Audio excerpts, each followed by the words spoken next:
we're good. So welcome, everyone, and call the meeting to order at 5:31 PM. Public appearances. Anything? Nope. Okay. Number 3, approval of minutes for the January 2024 draft.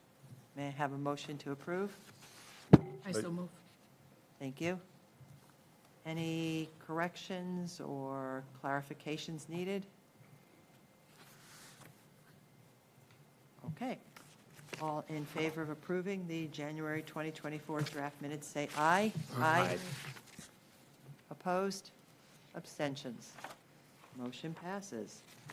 Financial report. We've got the November 2023 financial register and overview, and I will make a motion to approve.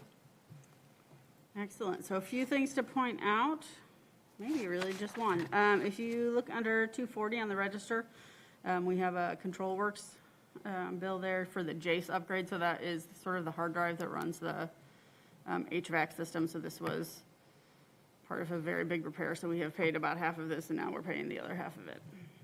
The good news about the Jace is that it does transfer to the new system when it comes later this year. So that's Great. good. Yeah, everything else was kind of business as usual.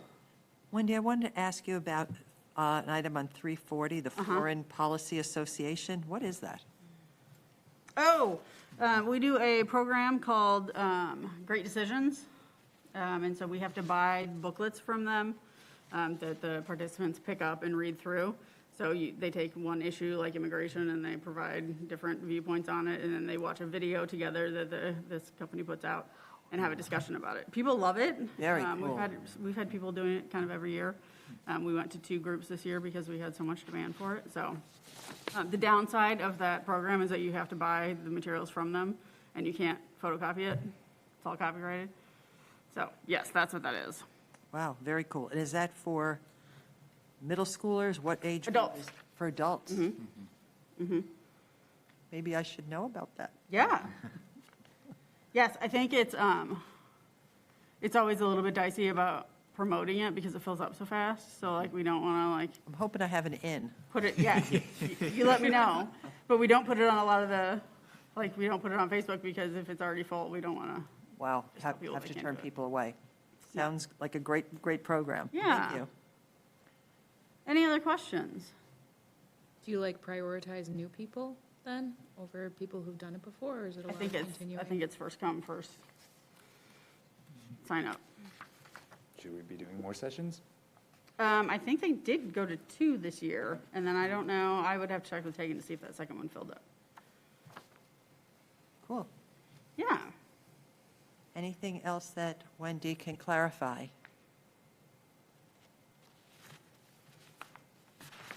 With that said, we will, all in favor of passing the register and the overview, please say aye. Aye. Opposed? Abstentions? Motion carries. Moving on. Unfinished business. Nothing. Never. Then the annual review of the DPI report. Yes. Do you want to talk about it first, or do you want a motion to approve? I think technically we should do a motion. Okay. Can we have a motion to approve?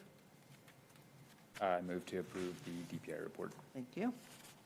All right, so I will run through this. I'm not going to do every single number because it's kind of a huge report. This is something that we fill out every year. It goes to DPI, Department of Public Instruction at the state level. This information goes to LSTA, which is the library. Oh, I'm not going to come up with the acronym. It's a federal organization that oversees libraries, so they collect information about all libraries. They change information from year to year slightly depending on things. They did make a lot of changes for COVID that are finally coming out, so the format from last year is a little bit different in a really good way, in that they're kind of making us cut things up in less small piles. So I'll go through and point out things that I think are significant.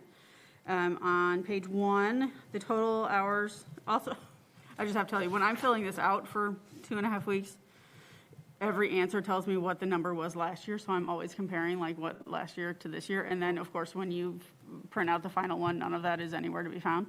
So I have gone through and just kind of made notes to myself about what has gone up and down and what I think is sort of interesting. So that's what I'm sharing with you. Wendy, before you go on. Yeah. Number 10, box 10. Yes, And box 11, the format is different. Does that matter? no. Okay. I mean, it bothers me though, now that I look at it. I will look at that for next year. Okay. All right, so if you look at total hours of operation, 19F, we're at 3,280. That is down from last year because we are closing at 8 PM instead of 9 PM now, but it still meets the county standard for the number of hours that we need to be open for the size of our community. Moving on. Our collection size is pretty steady, so we are adding a lot of books every year, but we are also weeding books. We did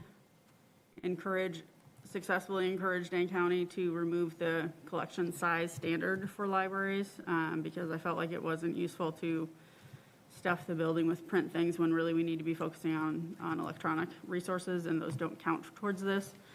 So we're steady there, but we don't have an expectation of growth, a lot of growth in the future. Under library services, total circulation is down less than 1,000, which I would call just kind of holding steady. We, before the pandemic, were circulating about 380,000 items a year. We went way down during the pandemic, and it has been kind of working its way up. We're pretty steady from last year, which I'm okay with. Interlibrary loans, you'll notice items loaned provided to and received from, so that is part of being a part of LinkCat. We are constantly sending our stuff out and getting stuff in the past. It's kind of done both. I think right now we're pretty even with what we're taking in and what we're sending out, and I think that's a really good place to be. So it shows that we've got a good collection that other people want, but also we're able to get things for our patrons. A lot of those things are going to be popular titles, so things that we own, but our copy was out with someone else, so they go back and forth, so. Wendy, where it says non-resident user. Yes. That is somebody who is in an area that doesn't have a library system? Is that, who are those non-residents that have our library cards? That's going to be yes. Outside of, I have to look at my instructions. Do you want me So to- the 13,446 are Fitchburg residents, and I think the non-resident are users outside of Fitchburg, but that have us as their home library. Okay. So they're picking their holds up here. So It's why not would that- they not have like the Oregon Library or the Verona? How do they get ours? They choose it Okay, you Because can choose. for a couple of reasons. It could be we have an electronic resources that they want to use. It could be that they drive by here on their way home from work and it's easier to get their holds here. Sure, okay. Yeah. Thank you. Yeah. If you look at survey week, so we're looking at section 3, library service reference transactions, is number 4. We were up that 15,000. So we do 2 survey weeks a year, and we count how many reference questions and directional questions we get. And this was up almost 2,400 questions. So that's great. Things are busier. The staff are reporting that it feels busier in all the departments. So that is good. We're happy to see that. Going along with that, the annual count for library visits, the 142,000, that's up about 5,000. So that's good too. I don't know that we've reached pre-pandemic levels, but we're on our way. So that's good. Computer use is really interesting because use of our computers went down like 84, which is not significant. But our Wi-Fi usage went up another 45,000. So that just continues to climb. We have reduced the number of computers in the tech center from 16 to 8 because they are not being heavily used. We just have more people coming in with their own devices. So we're sort of responding to that. Website visits were up 15,000. We did kind of a website refresh this year with the same company that had done it before, but I think it made things a little bit easier to navigate, so we're happy to see that. Electronic materials, that's going to be ebooks. This is going to be Libby, Overdrive, whatever you know it by. We were up 7,500 with that. I think that is habits changing, but I also think we put more money into that this year. So we were able to open an Advantage account just for Fitchburg, so we were able to buy multiple copies of things that would fill our patrons' holds before they went to the rest of the system, before they went to the rest of the state. So I think that was a really smart use of money. We're going to continue, I think, to increase that. All right. Moving along to programming. Programming is always interesting to me because they just want to slice and dice it in different ways and they want different age groups. They want in-house, out-of-house. They want online, not online. They want whether we led the program or it's it's a scavenger hunt and you can come in self-directed kind of a thing. But that doesn't get added until the last page. I don't know why. Programs, we were up 170 programs total and up almost 4,000 attendees. Remember that in 2022, which is what we're comparing this to, we were closed for the first couple of months of that year. We were open like every other day. So that's probably why we were doing more things online, more take-home things. Let's see. Yeah, so that's good. I'm happy to see that. Staff report the last 2 Fridays. We usually do a Friday afternoon program, and there were over 50 in each of them, which I think has not happened in a while. So they're all sort of like, wow, it's real busy in here, which is great to see. All right, let's see. Operating revenue, it goes up based on the levy going up by net new construction, so that kind of goes up every year, so there's not really anything notable there. We did have to call out the $800 grant we got from South Central. That was actually LSTA funds to send 2 staff members to the American Library Association conference last summer. So you'll see that spelled out separately. And then we have to say what we're going to get next year. So I think they're just keeping an eye out to make sure no municipality is sort of gutting their library budget. So that's good. Operating expenditures, I just wanted to point out that we are up $12,000 for electronic materials, so that's money that we put into that Advantage account, which then resulted in the increased circulation, as far as I can tell. All of this is a little bit, you're kind of guessing. Other funds held by the library board, so this is going to be our fund balance. It went down because we purchased the sorter with those funds, but it went down like $120,000 because we're putting more money back in from the operating budget. So we are still in really good shape there. So I'm happy to see that. I have always been a little bit afraid of what was going to happen when we bought the sorter, if it was going to sort of deplete our savings account, but it looks like we're going to be fine. Moving on to staff, this is kind of an interesting one. So this is one that we have a county standard for how many FTE we have. That's recalculated every year based on the Department of Revenue. No, the state determines what the overall population number is for Fitchburg. And so 2 things I've been trying to accomplish this year. I think that we should get credit for the administrative fee that we pay to the city because we are paying people to do finance work for us, to do HR work for us. They don't report to us, we don't hire them, but we are paying the part of their salaries as part of that fee. The Dane County Library Director agreed with that, thought that made sense. But in order for her to recognize it, what we had discussed was trying to fit those positions in here. When I got to doing this, I read through the instructions. I called South Central, they called DPI just to make sure that we were all reading it the same way. And unless they are being hired by the library and paid out of library funds, we can't include them here.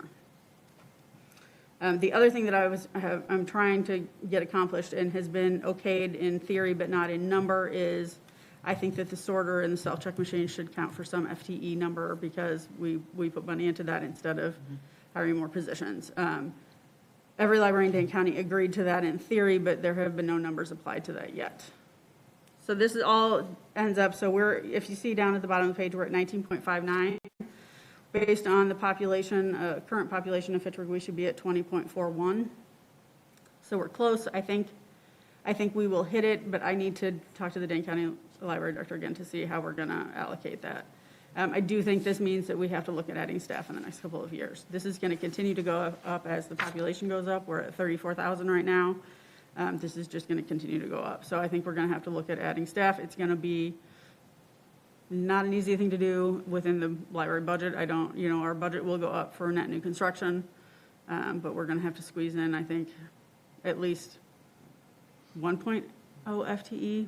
Maybe we can start with 0.5. We'll see. I'll see where we end up with the sorter and the self-checks. But just a heads up that that's coming in the next budget cycle. So do you have to meet every one of those standards or just? Yes, every single one. every single one. And most of them were like way over, so it's like the number of computers that you have, and we're way over that. Most of it we're totally fine on. The collection one, we were getting pretty close on, which is when I went and said, like, I don't think it benefits my community to add a whole lot more in print, and they agreed with that. So all of the standards went to all of the library boards this year for revision, but that FT one, I just don't see anybody wanting to get rid of that one, so yeah. Wendy, if you're not here, who's in charge? We have 4 managers Okay, that are in charge. so it would be one of, who's ever on call.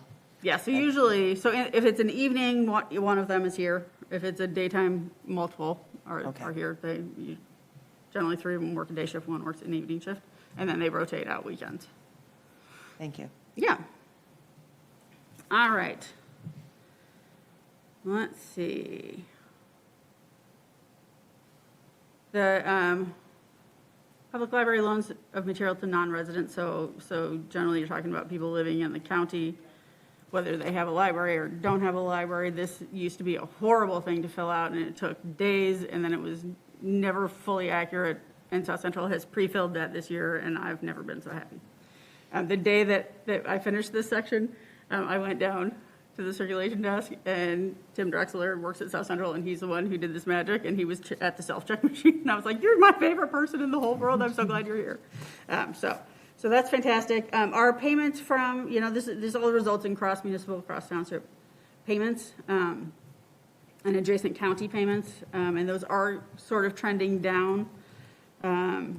It's interesting because if you look at these numbers, they're not super high, but if you have like a high usage family that moves from Greene County to somewhere else, like it changes pretty easily. It doesn't take a lot to affect those. So we did see a pretty significant drop last year to this year, and I think we may see another one next year. But I think that's just kind of par for the course. And then on page 9, you'll see all of the checkboxes here. This is to say that we are legally established, that we are free for people to use. The board complies with statutory requirements. The one that I always like to point out in here is number 4, the library board has exclusive control of the expenditure of all monies collected, donated, or appropriated for the library fund.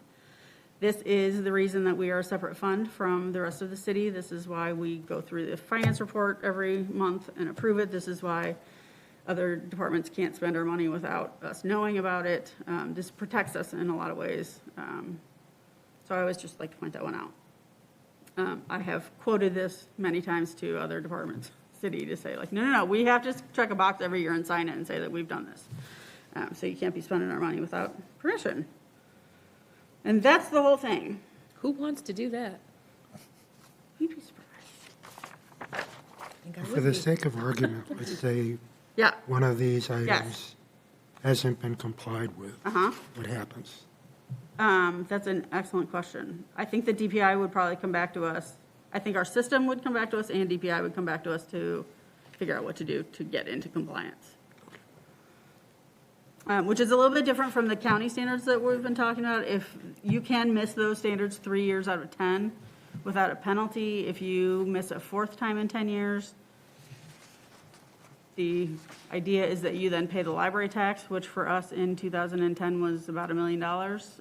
That has never actually happened, so I think there would be some sort of remedial course of how do we get you back in compliance, what do we need to do? So this FTE one that I keep talking about, we need to start addressing now because it will take us years to get it done, but I don't feel like we're in imminent danger of anything happening.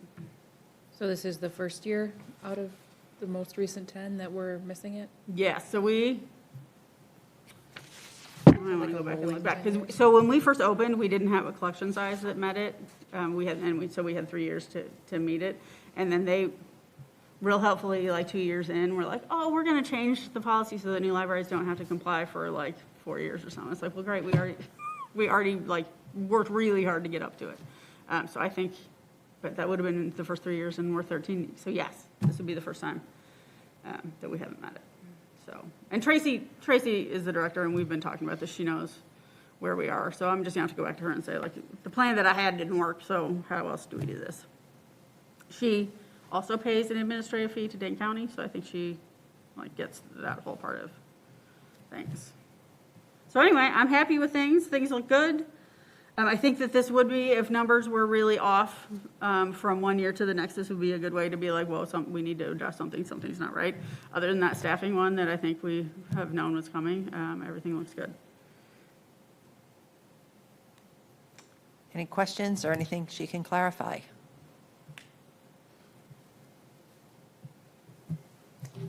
Okay, then I will call the question. All in favor of approving the DPI report, say aye. Aye. Opposed? Abstentions? Motion carries. Thank you, everyone. That's a lot. Thank you for going through Annual it. review of the bylaws. Yes. So I sent these out to you after the last meeting. How this goes is, because it says in the bylaws themselves, if we want to make a change, it has to be noticed 10 days before. Could I have someone motion to? Oh, sorry. Could someone motion to Yep. Oh. approve that, please? No, you're good. No, Sorry I'm to cut you terrible off. about that. Yeah. I I will move to mo- approve the bylaws. Thank you. Awesome. Thank you very much. So if we want to make changes, we absolutely can, but what we would do is not approve them tonight. We would redline them, bring them back to the next meeting and approve them. I didn't have anything that I wanted to change. I had talked to Toby a little bit about the strategic planning committee. I wasn't sure if that was something that we wanted to keep in there, and after we discussed it, we decided that it should stay. So I didn't have anything else. Does anybody else have things that jumped out at them that they felt like should be addressed? No, I just have a general question. Yeah. How many years, how has this evolved over time? So that's a really good question. We started with a real bare bones version of this when we opened, as kind of all of our policies were. And then we brought in one of the consultants from South Central, and she spent probably a 3-hour session going through saying what we needed legally to have in here, what was good practice, what they felt like needed to be included. And then we have tweaked them over the years, but we have approved them every year. I think we may have skipped one during the pandemic. But otherwise, we've approved them every year with small changes. Last year, the only thing that changed was the responsibility of the treasurer would be to approve things that were between $5,000 and $25,000 instead of $2,500 and $25,000. And that was to follow a change at the city finance department. So a lot of what's in here is legally required. But I think the things that are not, so the committees and the officers that we have, I think it has all worked fairly well for us. Okay, thank you. Yeah. Any discussion, any ideas for changes?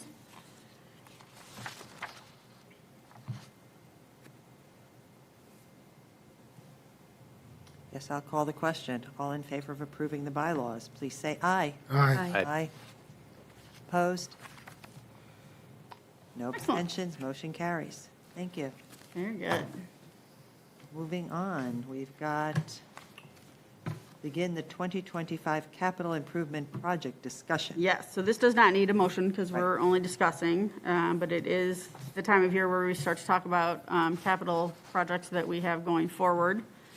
We have some ongoing projects that aren't going to be addressed next year, but we'll submit them just as, so like replacement of the library van, I think is slated for 2028. And how we do this is we just kind of guess, take what we paid for it originally, add 3% every year, unless you have a year like the pandemic where you can't get anything, and sometimes you go a little bit higher, and then you kind of hone that the year or two before you start the project. So I'm not worried about that one yet. We do have self-check machines in the CIP to be replaced in 2025 for $85,000. So we will this year start looking into what that actually will cost. We may decide to push that off for the year. The self-checks we have are doing really well. We had one that was acting kind of squirrely, and they came out and replaced like a board in it, and it's been fine. I don't know that I feel like they're at end of life. So we might push that one for another year. We'll look into that. The one that we are going to be looking at, also just to review, so the CIP project we're doing this year is the gallery space. So we're going to turn that into another conference room. We costed that out last year. it was approved, so now we will go ahead with the project. For 25, the building project that we've been talking about and that I would like to include is the tech center. So as I mentioned, we've gone from 16 computers to 8. There are rarely more than 1 or 2 people in there. People really seem to dislike the classroom seating, so you've got, if there are people in there, people either behind you or to the side of you. It's nicer now with fewer computers because you can have two chairs at each computer, so you can have people working together, but people still, I think, feel uncomfortable. They are much more likely to use those 4 that sit out in front of the reference desk. So, having talked to Deb Hafner, who's the consultant at South Central that does building projects, I had her come out and look at it, and because I just wanted to rip the walls out, and she said you can't do that because it's structural. But we can take the cased opening, so it's mostly a glass and wood wall with a doorway, and she said we can make that a really wide cased opening without taking the walls out, and we can. I think that classroom computer furniture goes, and I think we rearrange shelving probably across the second floor. I think we get more armchairs. We get some more 2-seater computer tables that back the computers back up to each other, and kind of strategically put those so that you feel like you've got a little bit more privacy, but it's still easy for staff to circulate and see what's happening. I think another reason to try to utilize the windows in that room is that the police station is going to be built out these windows where the quiet reading room faces out. So the view there is not going to be quite as nice. So I think utilizing both sides is probably a smarter way to go. We've got shelves right now that go sideways that I think would need to be turned around. The other part of this is that magazines are failing. I shouldn't say failing. They're switching from print to digital, faster than I can keep up with them. So we're constantly getting emails like we can't get this anymore. And a digital subscription, we have digital magazines through Overdrive, but it's not the same subscription. So they're dropping like flies.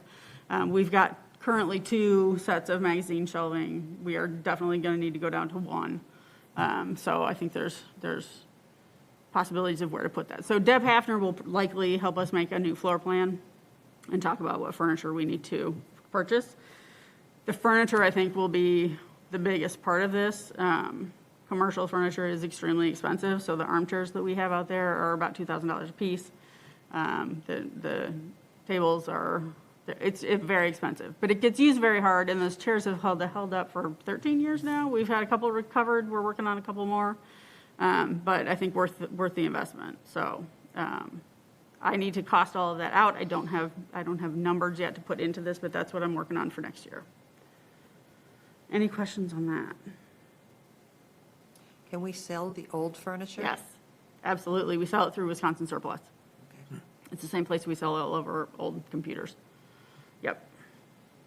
Yeah. Talking about the scanners and stuff and saying how we have to replace those, but they're still mostly working well. How far in advance do we have to know to replace those? Because is it just like we can wait up until they're actually failing? And No. Then, okay. Because it's a CIP project. So CIP is $10,000 per item or $50,000 for the whole project, and I'm guessing those are going to be, we have 85. So we will need to know, the CIP is one document, but then it has to get folded into the operating. So if we want to do it next year, we'll have to indicate that in the budget this year, allocate the funds from fund balance. Sure. What is the expected life expectancy on them? Is it 10 years? Is it 5 years? I think they And say they get a 5 or lot of 6. use. Yeah, I think 5 or 6. I think we would know if they were going to fail, though. Oh. I need to talk to Phil about this. I need to talk to some other libraries about this and see what their experience have been. There are other libraries that have had these machines longer than we have. When we switch, I think we'll be switching companies because we've not been happy with the service, although that changed. So it was the sorter and the self-checks were all the same company. We were very unhappy with the sorter service. But right towards the end there, when we didn't really need them, they switched to a new contract guy, and he's really good, and he's come out. He was the one that came out and fixed the self-checks. The one that was downstairs it forgot what date it was, and so it thought it was 2015, and then it didn't think we had any programs going on. So it was still working as a self-check, but the flyers that go across the front weren't working. So yeah, Phil and I are gonna have to ask a lot of people about what they think. Do you have any idea why the Madison Public Library requires you to put in your PIN to use the self-checkout? We do too. No, No, you don't. No. no, we do Just add not. the card and it works. Oh, I always type in my number, so I had to put in my, Yeah. Yeah, I just scan my card. Yeah, I Yeah, think if you type I it never in, you're have it. required to do a Yes, PIN. yes, if you because they type it wanna in, you do, verify. and I always do that. Well, even if you scan it at Madison, it makes you put in a PIN. I mean, I assume they just want people not using other people's cards. It's not Yeah. urgent, just curious. Well, man, I should be carrying my card. I do carry my card with me. I Yeah, should be yeah, I scanning see it. it Why? right I've been there. typing in that PIN number like crazy. You probably have the number memorized, I do. so Yeah. then you don't need the card. Right, right. I didn't even know you. I feel like they could work do really number. well. So the Madison ones are the brand that we'll probably be going to. So Oh, they're a see, I little like ours different. better. Do you? Yes. Okay, okay. I don't want to put a pin in. Yeah, just scan my. I think that's a setting, though. I think we, even if we had theirs, I think we would set it up the way we want to set it up. And I don't think we really have a problem with people finding other people's cards and using them. I don't know. That seems pretty nefarious. Fitchburgians wouldn't do that. Yeah. Is the sorter working well? The sorter is, yes, we are making some progress with it. They finally came out and said, like, we just want you to wait 3 months for patrons to learn how to do it. And we were like, okay, but people are throwing stuff in there and it's making us real mad. And so we have been emailing people who are using it inappropriately and shutting it down. And most of them are very nice about it. They did make the change so that if you put a stack in, it will eventually just take it. Their concern with that is that then it's going to jam on the conveyor belt, and that has in fact happened twice now since they've implemented that. So Phil, I believe yesterday or the day before, took videos of that happening and sent it to them because we think maybe if we run it's called a Spantech, the conveyor belt, if we run that a little bit longer with each return, it might get stuff further. So it's still a work in progress for sure, but we're getting there. I feel more hopeful about it, but maybe I've just not been here for 3 days. I took a picture the other day. I was going to email it to you, and Yeah. then, of course, I forgot. Yeah. It just said, like, waiting for sorter. Yeah, so it's got, that's so somebody the has issue. jammed a bunch of stuff in there, and it's trying to figure out what to do with it. That's good to know, though. Would you email that to me? Sure, I'm sure it's time-stamped. Because I don't think I've seen that one before. What I usually see is sort of not running, talk to a librarian, which is hilarious because you're outside the building and we're closed and there's no librarian to talk to. Like, yeah, yeah. Yeah, because the doors are locked, so you can't use the inside book Right. drop. Right. This was at, like, it was February 13th at 7:29 a.m. So what the most infuriating thing about the whole thing is when somebody comes, we had watched a guy put a stack of like 15 magazines in it and walk away. I mean, didn't even look at the screen to see if it was saying anything. And it was like 8:15. We closed at 8. So then it's down overnight. We'll get there. We're working on it. So when someone does that, you're checking to see who had that item checked out and Oh, emailing yeah. them? Yes. Oh, yes. Oh, shame. Library. We're very nice about it. We're librarians. It's very much a like, please next time, it's one item at a time. And he said, oh, I'm so sorry, I didn't know. And you can watch it on the camera, like they just put it in and walk away. Like it wasn't nefarious. He wasn't like jamming him in there, like he just thought he was doing the right thing, but he did not read either of these signs or the screen. Either of the screens, so, yeah. All right, moving on. We're joking about getting t-shirts that say one item at a time in like different colors and just hoping people would ask, like, what does that mean? And be like, well, let me tell you. I will I was tell going to ask, too, about the increase in reference questions. Yeah. Are there any, like, really common dumb questions that we could, like, advertise the responses to better or help people help themselves? No, I think it's a lot of computer help. I think that people are finding us that we're doing a lot of job applications and a lot of kind of like computer instruction in a way that I feel like has not been the case in the last couple of years. So I think it's all legitimate stuff. So I think it's good. Like, we're happy about it. Do you guys provide tax assistance? We do not. Also, we don't provide tax forms, and it's not our fault. I'd like to say that into the microphone.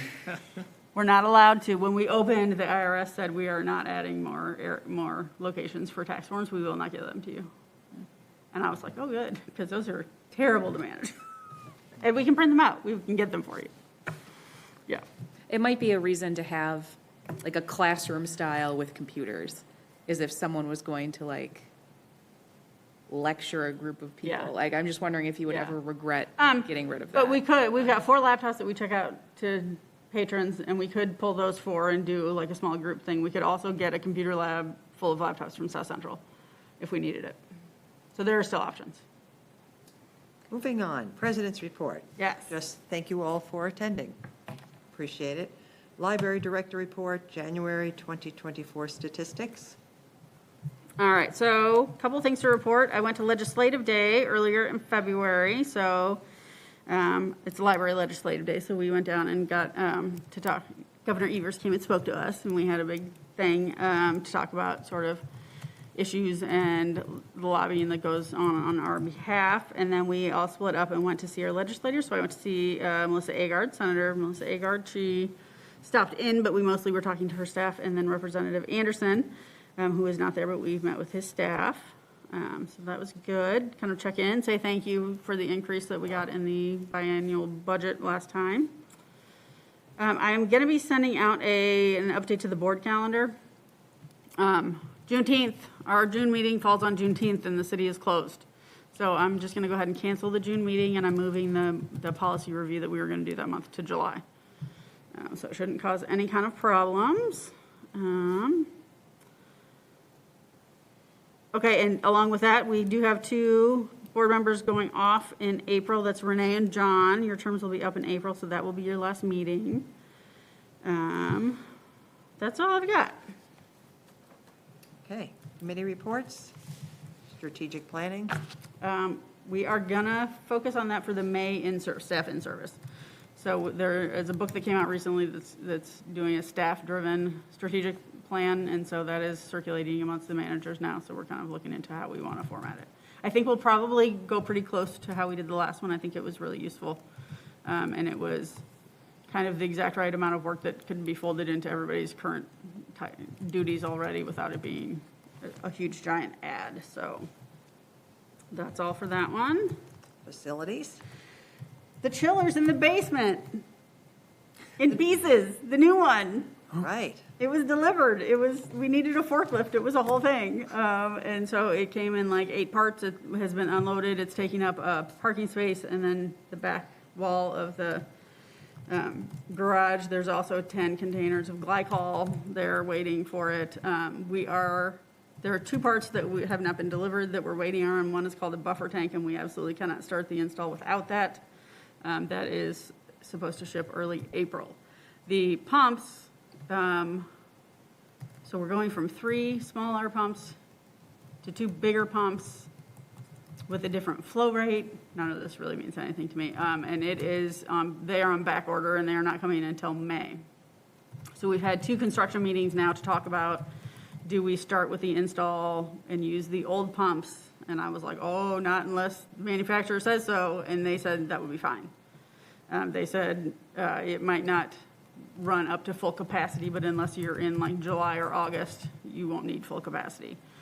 So they said it would be okay, and then we could isolate each of those to replace them without having to shut down the whole system and drain it. So that is the plan. So as soon as the buffer tank gets here in April, we will start with installation. We will likely be without heating or cooling for 2 weeks. We will have the air handler, so we can still move air. So we're hoping for the best. I think April is probably the best bet. When we were planning to do it in early March, Kevin got real nervous that we were going to have a cold snap, and that was going to be a bad thing. So I did tell them if we needed to close the library for any reason because of this, we could, but it was not my first choice. So I think everything is on track aside from the pumps. So I feel good about that one. All for facilities. Personnel. Nothing to report. Then the next board meeting is March 20th at 5:30 PM. Yes. And I will move to adjourn. All in favor? Aye. Aye. Aye. Opposed? Abstentions? We are adjourned at, what is it, 6 to 10? Yeah. Yes. All right. Excellent. Thank you, everyone.